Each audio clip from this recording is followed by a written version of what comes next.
Morning, everybody. Welcome to the early spring session.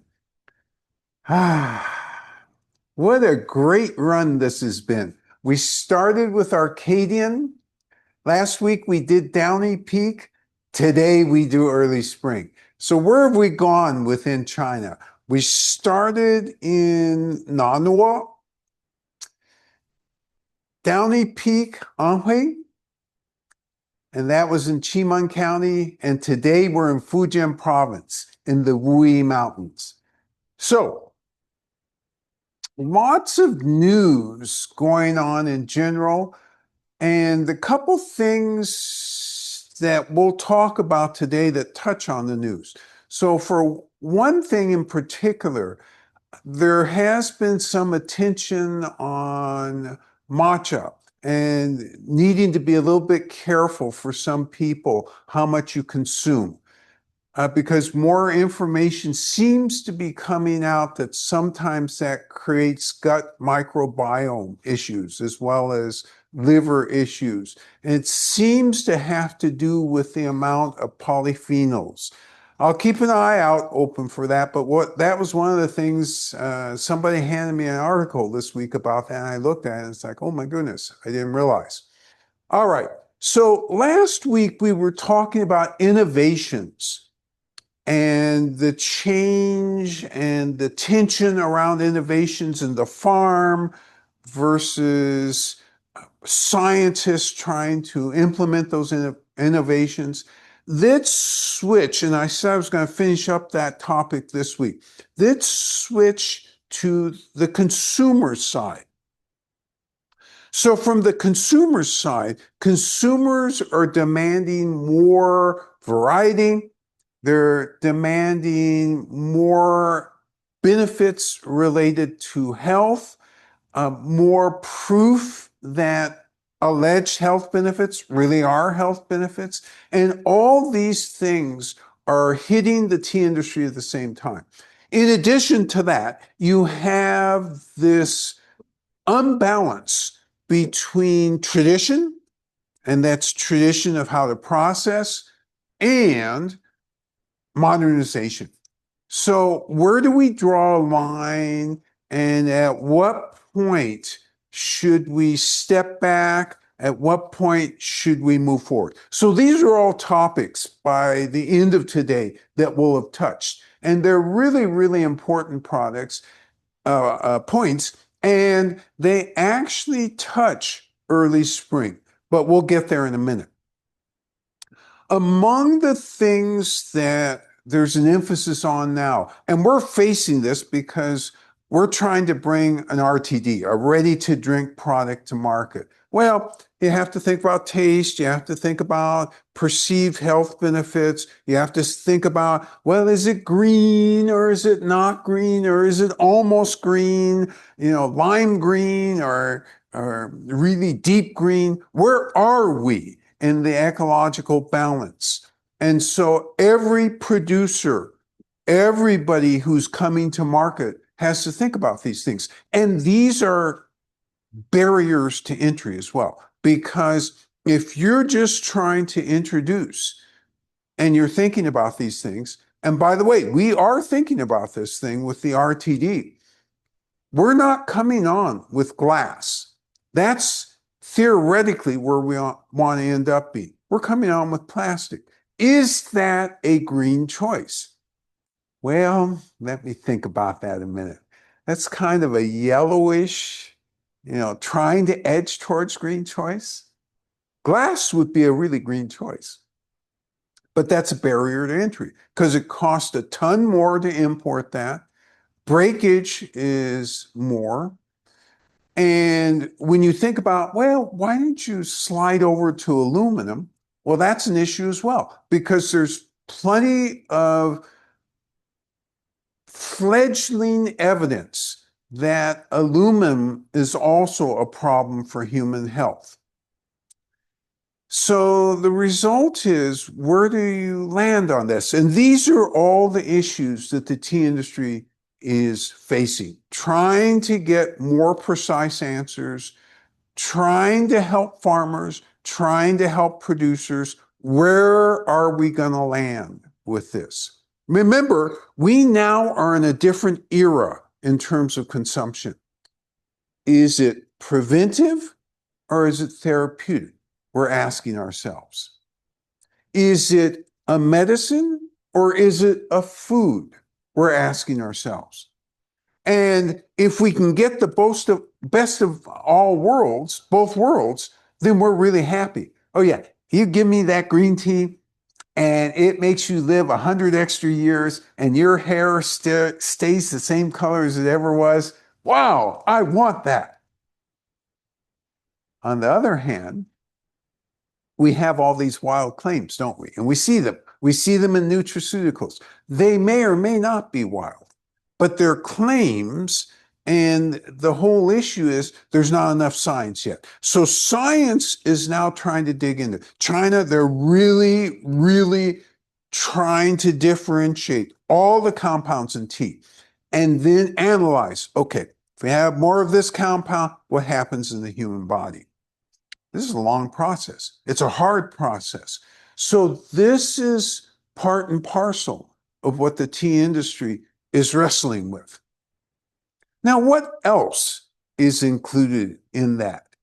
Let's think about early spring for a minute. Early spring, a beautiful red tea.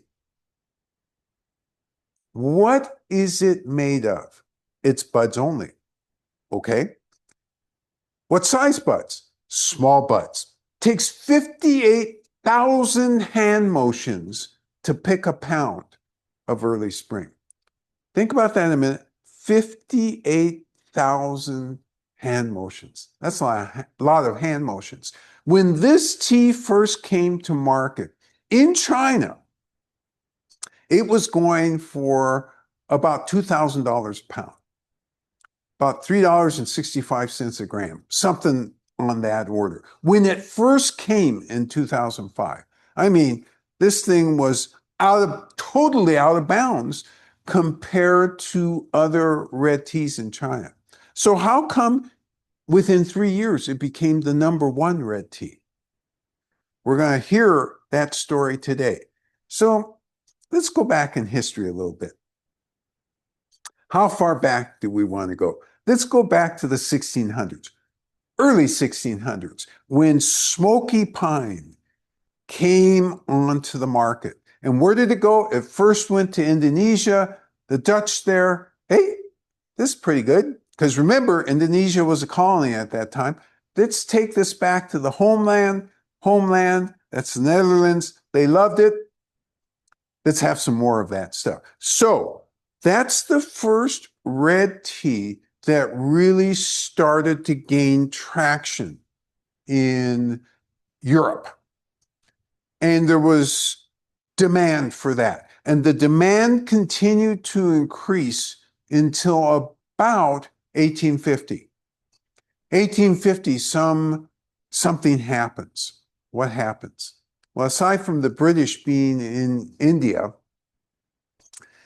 and in Sri Lanka, Robert Fortune takes samples. They're not samples. He actually steals samples from the Wui Mountains, takes them to Darjeeling, takes them to India, I should say, and the East sells them to the East India Company, and they try and recreate tea. And so eventually they're successful, and as they become more and more successful, the tea market for red tea in China declines until about 1872. 1872, hey, we have an uptick. We have Chiman needle, and all the variants of Chiman needle. Oh, and the world's excited. Europe's really excited. And so we've got a reinvigoration until about 1889. 1889, we start to have this slow slide again. Why? Because competition from India, from Sri Lanka, and the result is that was depressing the price. Let's fast forward to 1941. 1941, we're in the midst of World War II. How much smoky pine of any type was produced in the Wuyi Mountains? No more than 1,000 pounds at most. So from this huge output 100 years prior down to almost nothing. Now, it's true. The world was complicated at that time. The world was at war at that time. So supply, growth, everything was affected. But a torpor lay over the red tea market. Even as World War II ended, China picks up in 1949, starts to bring law and order. There's still a torpor in the tea industry. So China essentially says to domestic consumers, hey, domestic consumers, here's the types of teas we want you to have.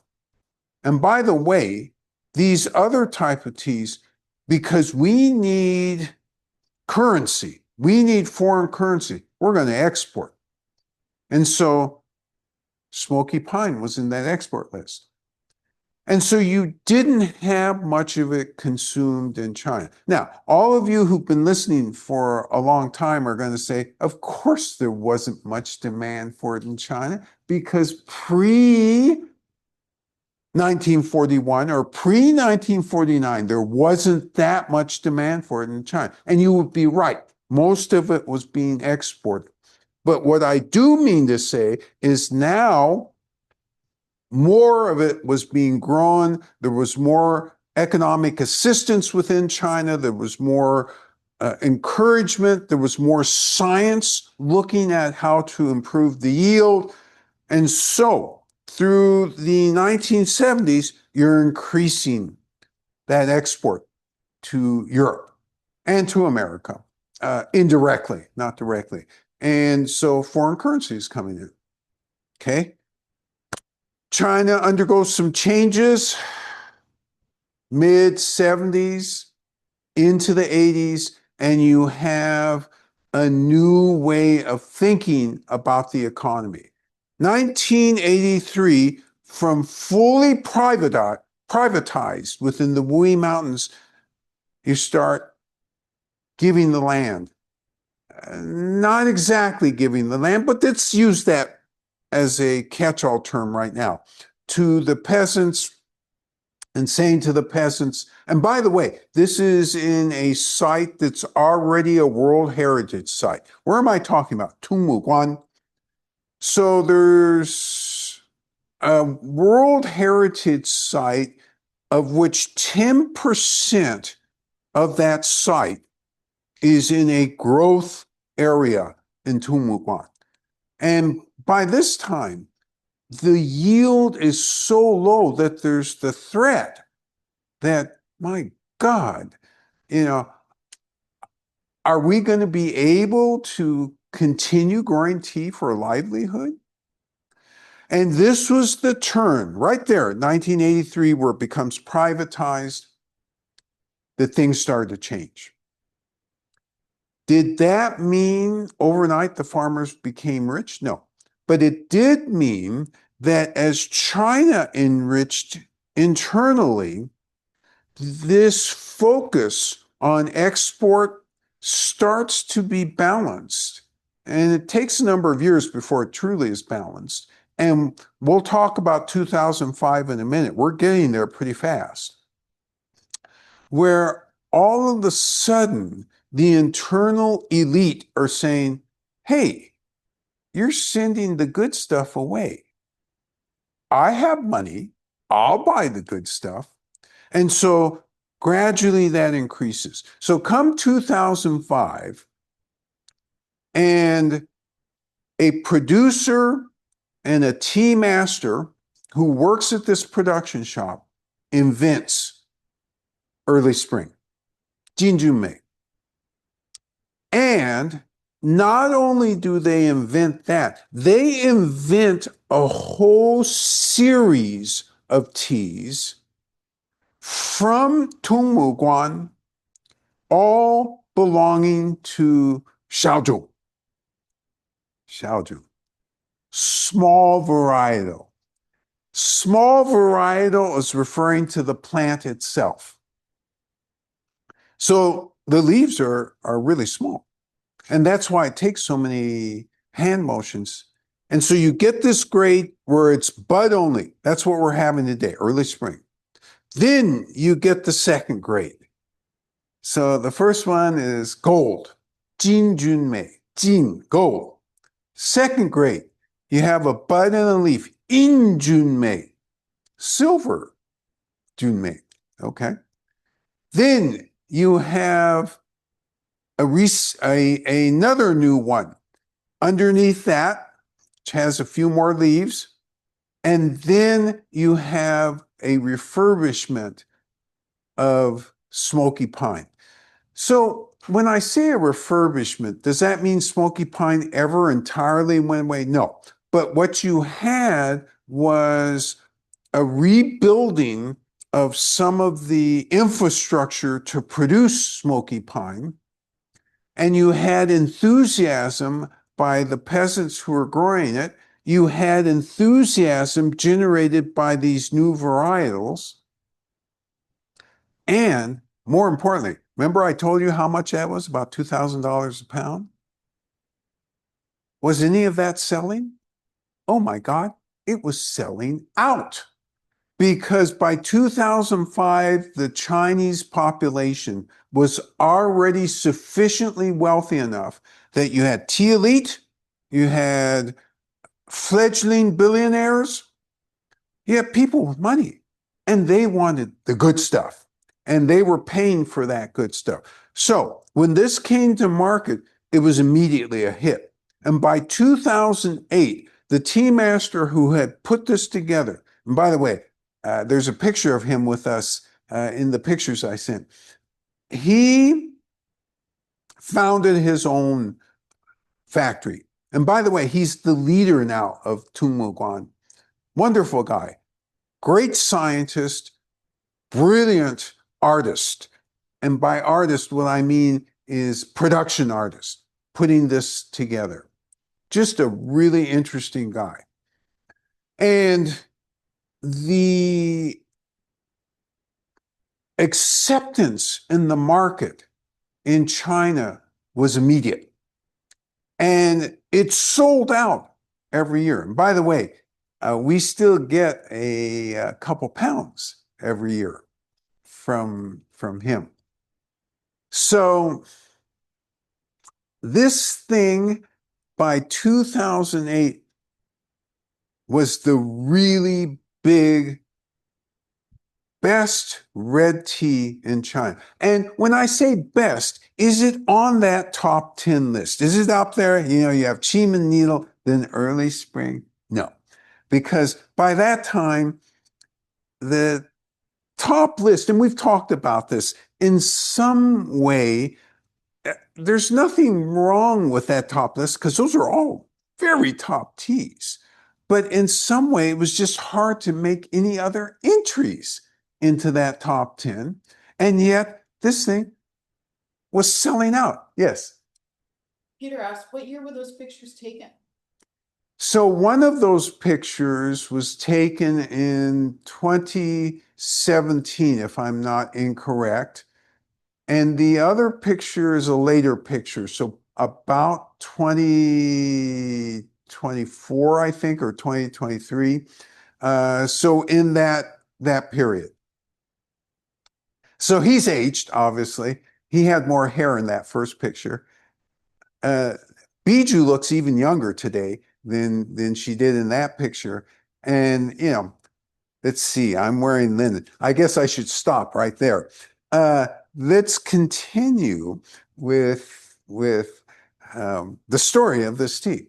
And so year after year, the popularity of this increased. So what happened? Who got credit for the IP? Well, I'll tell you who lined up to try and take credit. So this tea master said, hey, I did it. The factory said, well, he did it in my factory, so I should get the IP. And then all the local farmers banded together and said, well, let's see here. it is true that there is a factory, and it is true that there's this tea master. Those things are true. But then there's all of us in Tungmuguan who provide the tea leaves. We should get the IP. In an odd quirk of how this developed, the farmers got the IP for advertising that. And in a way, from a Western perspective, looking at that, that's still hard to completely understand. Although, on the other hand, if you don't have the farmers, you know what? You don't have the tea. So there is a reason to say that the farmers were absolutely instrumental. And these farmers, by the way, what were they doing pre-2005? So what were they doing between 1990 and 2005? A number of them were giving up their farms. They weren't making enough money. And so they were growing bamboo instead. Oh, and why else did they give up their farms? Because this area had become a World Heritage Site, which meant that previously, when you did smoky pine, you could use the horsetail pine that grew in the forest there. As soon as it became a World Heritage Site, oh no, you've got to import that from other places. So you added expense. So one expense after another. And again, this tea, and I know you're maybe confused. So let me clear the confusion right away, because I keep going back to smoky pine. Why do I do that? Because it belongs to the Xiaojun. It's a small leaf varietal. All of these are small leaf varietal. And in China, when you use that term, almost everybody understands it to be the small leaf varietals that grow in Tungmuguan. And so that's why I seemingly am using this interchangeably. But what I'm trying to show is that the invention of this Jinjunmei had a profound influence on all of red tea within Tungmuguan. And from becoming a place that was slowly getting out of the business to all of a sudden this very vibrant red tea community, oh my God, this is the source of how it happened. Now, they had this tradition for doing smoky pine. They went back to a traditional way where they were actually smoking it. I'll tell you, you go to the market these days, and 80 to 90% of what you get in the grocery store, oh yeah, Lapsan Suchang, smoky pine. Yeah, I want that. It's sprayed on. It's only in this area where they've revived and completely revived the true smoking tradition. So again, these are all linked together because they're all small leaf, and the varietal is related all across the board. And so that's why we're talking about this as a group. Let's see. Okay, still in good shape here. What are the steps for early spring? Pretty much what you'd expect for every red tea. You got to pick. Oh, 58,000 hand motions because it's only bud only. By the way, that's why it's expensive, because this is you're picking during Qingming, which is sweeping the grave ceremony. So this is the first bloom. The bud's coming up before the leaves come up. That's what you're picking. So as a farmer, what is it you're giving up again? 4 or 5 leaves. No wonder it's expensive. Just like silver needle. You give up something, but instead you get something else. And you get something else which is brilliant in terms of flavor. It's interesting in terms of flavor, aftertaste, all of these things. This is the relationship of early spring to all these other teas. And this is why early spring is the price it is. So you pick, you wither. You then actually do a first winnowing. What are you winnowing out? You're trying to get rid of anything that isn't that bud only. You know, if one of the hand picks accidentally picked, a stem, that doesn't belong. This is so high quality that every single leaf in there, it's not a leaf. Every single bud is all there is within your package when you're getting at this level. So you winnow, you wither, you then actually go through a rolling, shaping, processing, and then you oxidize, and then you bake. Basically, those are the steps that you're used to seeing with red tea. The main other issue is you're making sure that you winnow a couple times, because you gotta make sure that, are we not on? Oh, we're on. Oh, okay. The production crew is so good here that whenever their eyebrow goes up, I just think, oh my gosh, something exciting is happening. But it turns out nothing exciting was happening. All right, so that gives you the background. I think that that's enough of introduction, and I think we're going to go ahead and taste this thing and see if all these words match up with what I'm wearing and see if it's any good. So let's take a 10-second break here, and I'll see you on the other side.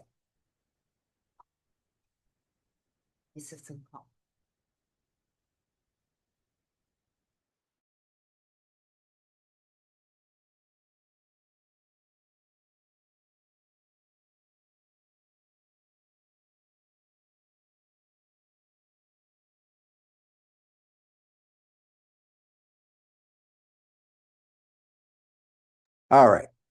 So I am so happy on this red tea day, this outstanding red tea day, to have somebody in marvelous shades of red. Oh, not just somebody, a tea master in marvelous shades of red to come forth and demonstrate how to brew this tea. Biju. Everyone, good morning. Yeah, 你好. We do 红茶 is red tea. Yeah, so we do 金骏眉. It's called 金骏眉. But we have a 岩骏眉 silver, yeah, 骏眉 in China too. And then so this is John help me. So yeah. So it's the usual setup. All you really need is 2 cups. We use 4 cups because we want to cool down the water faster. We use a strainer, that's very important, and we use a tea tray to contain the water, make it neat to do this. So for you, it's 2 cups in a strainer at a minimum. After that, it's all up to you. This one is 175-degree water.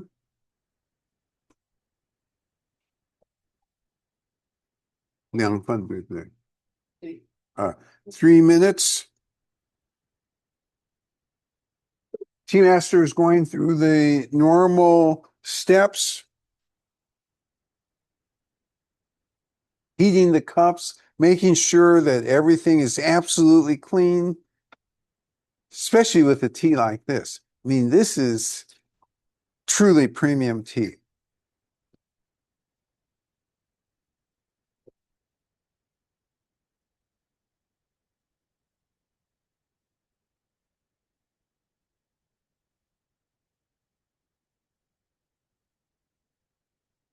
And you notice Tea Master has her rhythm. We all have a rhythm. The key is to be aware of the rhythm, to be present during the rhythm, and to have an understanding of what you're trying to accomplish, the details of what you're trying to accomplish during the rhythm.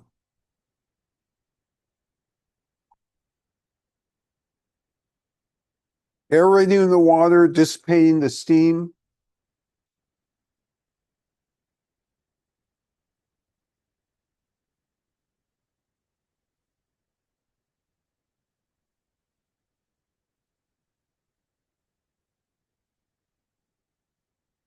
You know, Tea Master every week, same attention to details, paying attention, feeling the glasses to make sure they feel like they're at the right temperature, bringing forth the tea.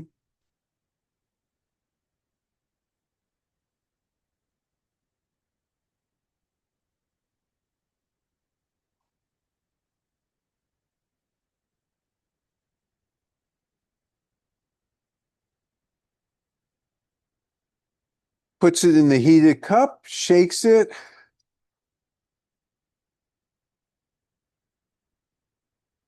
And then pours the already aerated water back into the kettle because it's got a nice spout. We can control the flow of the pour.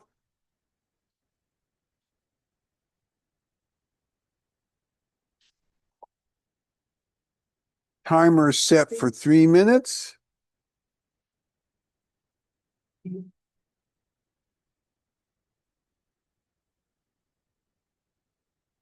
So when you think about this tea, in some ways, this was the most unlikely event to have occurred, except for a couple factors. First off, the Wui Mountains, that particular area, is a World Heritage Site. Yes.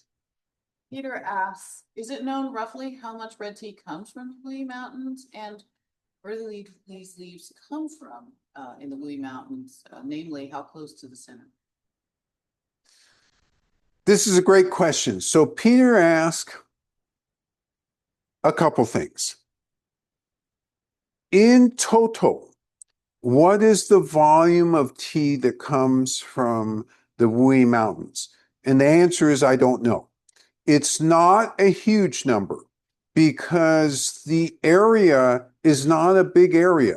And it's really just this one area.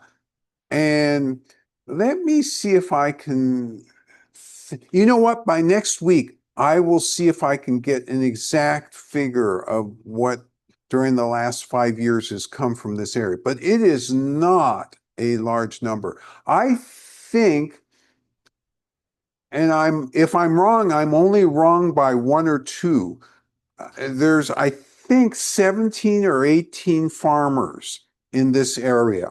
So it's not thousands of farmers producing red tea. It's 17 or 18. In the rest of, and Peter also asked the second part of the question. I love this part of the question. He said, okay, we've talked about in the mountain before, and all of us who are on this broadcast understand that we only want to be drinking stuff from in the mountain.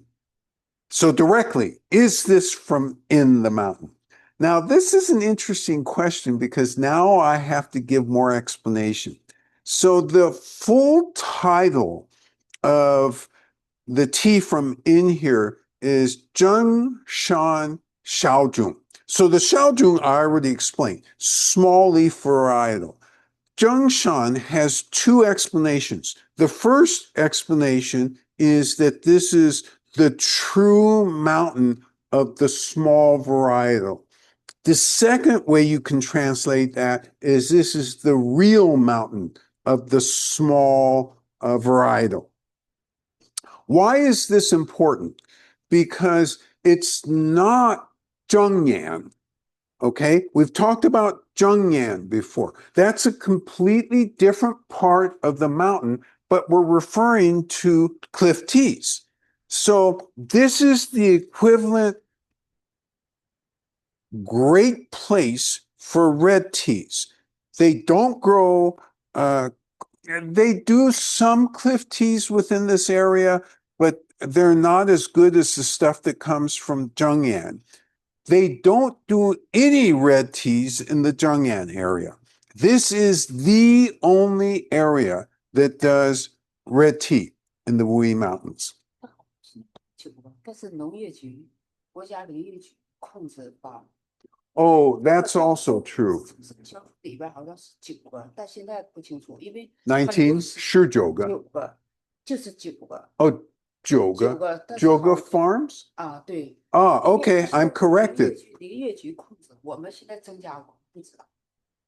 So, Tea Master said, set 18 to 19 is probably too large a number. There's probably only 9 or 10 farmers in this area. So there's some number between those two numbers of farmers. The point being, there aren't many, and it's controlled by the local government as well as by the local agricultural department.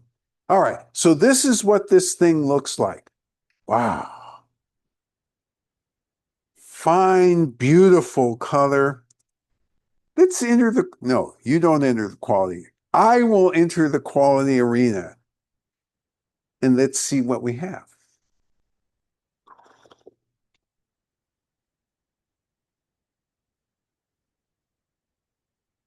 Oh my goodness. Hopefully you've all gotten your notes out from Arcadian and Downey Peak. This is different. I'm going to take a second sip and then it'll be your turn.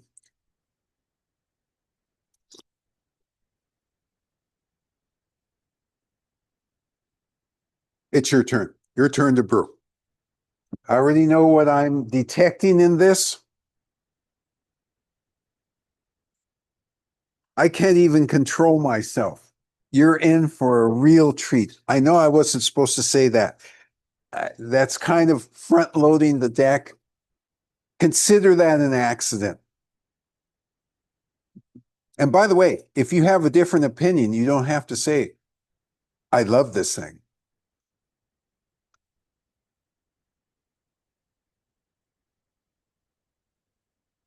Okay, you get your water. Remember, you're going to brew at 175. 3 minutes.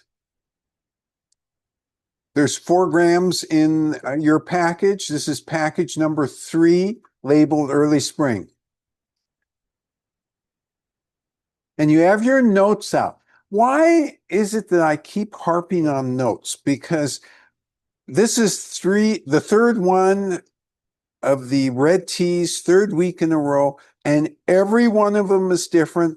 We purposely selected 3 very different regions, Arcadian being Yunnan, Downey Peak being Anhui, Chiman, and this one being Wuyi Mountains, Fujian Province.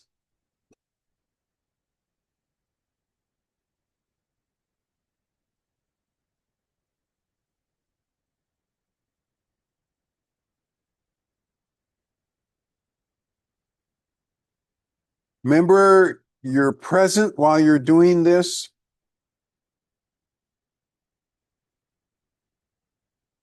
You have your rhythm, not in a hurry. Attention to detail. Grab your bag number 3, put it in your heated cup.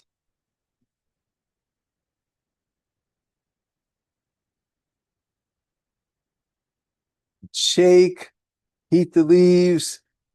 If you have a kettle with a spout, put the water back in the kettle. If you don't, just pour it directly from what you're using onto the sides if you can.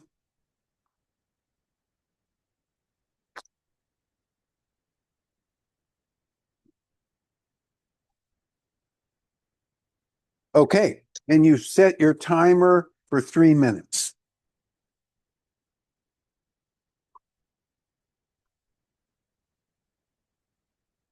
Whoops. So there's another reason that I've been talking about change in the tea industry, and we've led up to this point because this really does represent a result of change in the tea industry and a focus on a very high quality elite tea.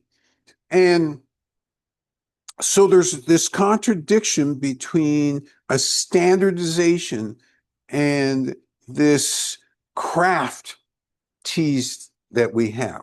And so our focus, and from a market perspective, we've told you our focus all along, give me the craft. That's all I want. I don't want the standardized stuff because Americans can go to Whole Foods or Safeway. If Safeway carries tea, I don't even know whether it's obviously been a long time since I've been in Safeway, to other places and pick up standardized tea, but they can't go and pick up craft tea. And that's what we're doing with these teas. And part of what I was discussing in the previous 2 weeks about the contradictions within the tea industry are these type of contradictions. Will this type of craft tea continue? And the answer is absolutely. So long as people in China and tea elite love this stuff and pay the price, the farmers are getting wealthy. And that is enough for them to continue to do this. And the government gives encouragement to take very good care of the land. And as I said, they don't allow harvesting of bamboo within this area. They don't allow harvesting of the pine trees within this area. They don't allow use of pesticides in this area. They are very, very focused.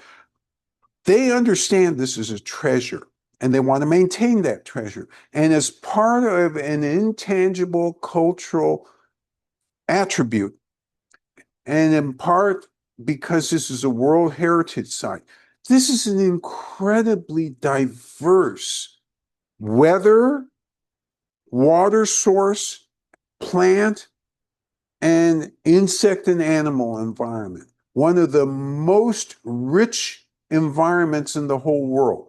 And it's in some ways extremely dangerous once you get outside of the farms because there are all sorts of animals in here which can cause humans great harm, including more snakes per square whatever than anywhere else in the world. More poisonous snakes is what I should say.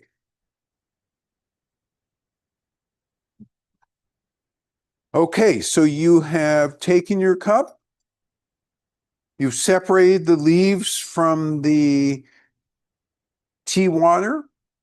Now it's time for you to enter the quality arena.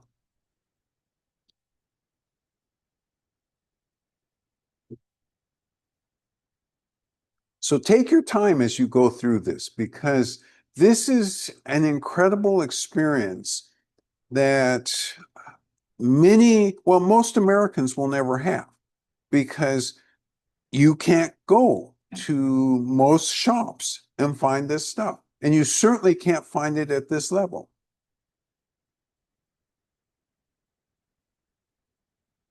By the way, to get into Tungmuguan, you have to be in the tea business and you can only go by invitation. If you don't have an invitation, you can take your sad face to the outside of the gate where there are several guards who aren't smiling, and you can take pictures from the outside, but you cannot enter because there you go. The outside is where the poison is. Yes, if you can brave that outside, great point.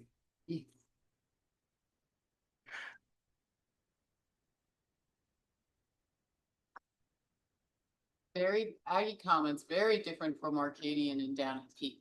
Who does? Aggie. Aggie, yes.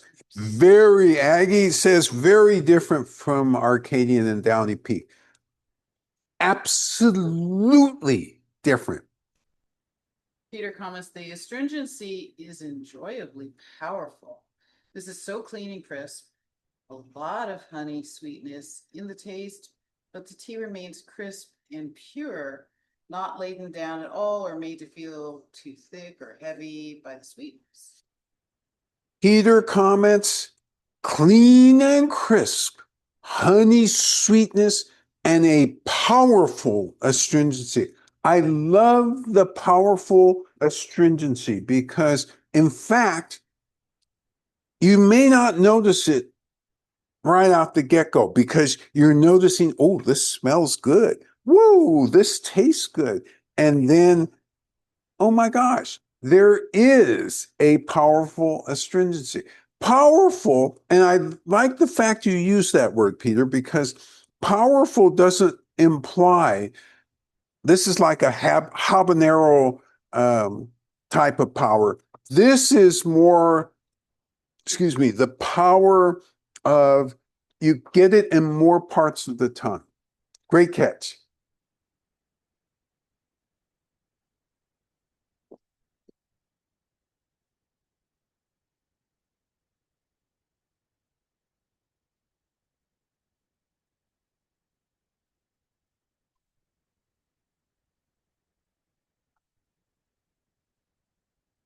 By the way, as an aside, I think the very first time Bijou and I tasted this was probably around 2007 before any had really come to market because we were by that time every year going to the Wui Mountains and somebody said, oh, I have this special tea. And at the time, I didn't really understand what we were drinking. I just knew this was darn good. And we hadn't been in Tungmuguan yet. So this was actually a rock tea farmer, a cliff tea farmer who had this and shared it with it. He says, well, I can't get you any of this right now, but you ought to try this. Yeah. Rob says, the warmed leaves had an aroma of gentle florality, umami, and malt. The steeped leaves smelled of floral cider, and the tea water smelled like a fruity cider. So Rob talks about floralness in the warm leaves and the a little bit of umami in those warm leaves and malt. I really love malt as part of that warm leaf combination. And then is in the tea water. The steep leaves, there's a Okay. cider. The steep leaves smelled of a floral cider versus the tea water, which was a fruity cider. Oh, that's great. So the warm leaves, a floral cider versus the tea water, which was a fruity cider. So I love the fact that you're parsing these at all these levels because this helps you get a full appreciation of the range of this tea. This tea, truly incredible. Yes. He says the buds in the bag smelled a little minty. The dry, heated buds made me think of a baked apple. The wet ones had a spicy scent that was mouth-watering.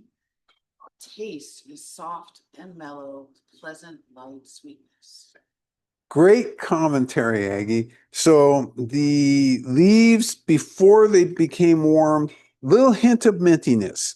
After being warmed, like an apple, like a baked, did she say baked apple? Baked apple. Oh, I love that. And I can actually see that in my head. And then Wet leaves were spicy. wet leaves what? Spicy. A spiciness. Wet leaves had a spiciness. Great commentary. So we go from minty to baked apple to spicy. So this is the perfect tea for this season, by the way, also. It's this autumnal, almost cider-like, spiced cider-like feel that this tea gives off. Great catch.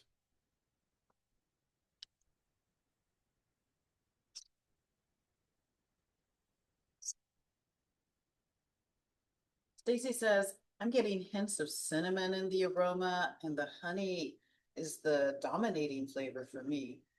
Cinnamon in the aroma for Stacy and the honey is the dominating flavor. And honey was mentioned, I think Aggie mentioned that right off the get-go. And in China, you hear many people talk about the honey sweetness of this, both in the aroma and in the taste. You also hear of that hint of an underlying spice in this, very consistent with how they would comment on this in China. Yes. Peter observes this tea feels like anything extraneous in the flavor or the texture has been stripped away. Oh my goodness, what a great comment. So Peter talks about the fact, so if you have 24 karat versus an 18 karat or 16 karat, I mean, the 16 karat is good, but the 24 karat is superior. So he says everything is stripped away that doesn't belong. You get this intense flavor, the layers of all the flavor. Actually, a fabulous comment, because there's nothing in this that's distracting. It's all unified. It's together. Peter also says, what I don't like about this tea is how much I like it. How expensive it must. Ah, so I love the fact, as Peter continues on the commentary, is he also talks, he gives the 24 karat opinion, and then he talks about the 24 karat problem. Oh, that's the exact problem. It's 24 carats instead of 16 carats. It's expensive. So that was one of the reasons, by the way, that we were actually shocked in the beginning. So in 2008, I didn't realize this was going to sell out right away, because initially looking at the price of this thing, once I understood, I thought, oh my gosh, that's like paying for a cliff tea from in the mountain. I mean, that's a big, big price. And then as I tasted it, and as I went through the whole process of understanding this tea, there really is nothing like this in China. There are great red teas, and you've had them in here before. I mean, everything we had up to now in this series can be called great. This is the greatest in a way. Great, great comment.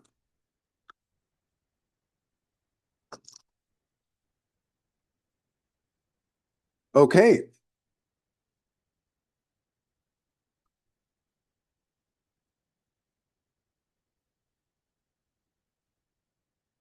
All right.